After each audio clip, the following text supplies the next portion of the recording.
Cai Xie, the brave Chinese woman who took the CCP and its general secretary head-on from within the party ranks, has been in the news for quite some time. Cai has called the CCP a political zombie and also stated that Xi Jinping has no moral right to continue as the Chinese president, making a case for the brutal dictator who she calls a neo-Stalinist and mafia boss to step down. Undoubtedly, Cai Xie is among the foremost anti-CCP crusaders around the world. Now, in a lengthy commentary for Foreign Affairs, Xie has written her heart out about the draconian political outfit called the Chinese Communist Party and also shed light on how its propaganda works. Cai Xie has been a religiously devoted Marxist for a great part of her life, due to which she was greatly inspired initially by the ideals which the CCP appeared to stand for. With time, obviously, every youthful communist realizes the abject uselessness of holding 19th century political theories and doctrines in high regard. The same happened with Cai, who went on from being a pro-constitutional democracy thinker to an all-out anti-CCP crusader. Cai, who has been living in the United States since last year, has been described as an advocate of political liberalization in China. A retired professor of the Central Party School of the Chinese Communist Party in Beijing, Xie has shed first-hand light on the inner machinations of the draconian party she held in high regard previously. I remained loyal to the CCP,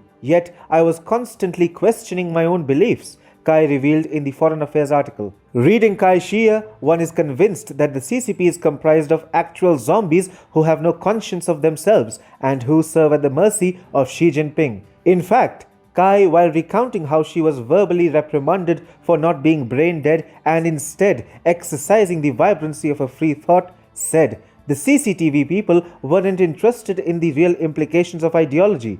They just wanted to make the party look good and flatter their superiors." This was when Xie was asked to write a televised documentary script on former Chinese President Jiang Zemin's 3 Represents principle, which paved the way for entrepreneurs and capitalists to be a part of the CCP and also supported the cause of economic liberalization to an extent. To quote Xie, "The Central Propaganda Department, the body in charge of the CCP's ideological work, was responsible for promoting Jiang's new theory, but they had a problem. The 3 Represents had come under attack from the extreme left, which thought Jiang was going too far in wooing the entrepreneurs. Hoping to skirt this dispute, the propaganda department chose to water down the theory." On one occasion, while censoring Cai Xie's script, a borderline illiterate CCP official who headed the state administration of radio, film and television probed Xie over the usage of words "poverty is not socialism, development is the hard truth" in her script. Intriguingly, these were not Cai's own words, but those of former Premier Deng Xiaoping, who played a pivotal role in reforming China. Now, Xie was reminded of the words of Mao Zedong for bureaucrats: "They don't read books and they don't read newspapers." It was not particularly difficult to gauge the fact that Cai Xie's disillusionment with the CCP started with the Tiananmen Square massacre. She said, in June 1989, the government cracked down on pro-democracy protesters in Tiananmen Square, killing hundreds. "Privately, I was appalled that the People's Liberation Army had fired on college students, which ran contrary to the indoctrination I had received since my childhood that the army protected the people." According to Cai, the CCP has always treated demands for social and economic justice as threats to its power, suppressing civil society and restricting people's liberties. Questions are not entertained within the CCP any longer, which is in contrast to the environment in which Cai herself grew. Earlier, party cadres were allowed to discuss the fault lines within the CCP. Now, the same would invite incarceration.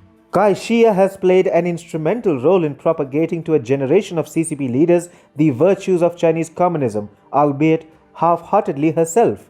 Reading her, one is convinced that a communist China is no better than Nazi Germany. Of course, she can no longer return to China after mounting such an offensive against the CCP, fearing for her life. But now she is relentlessly exposing the CCP for what it really is.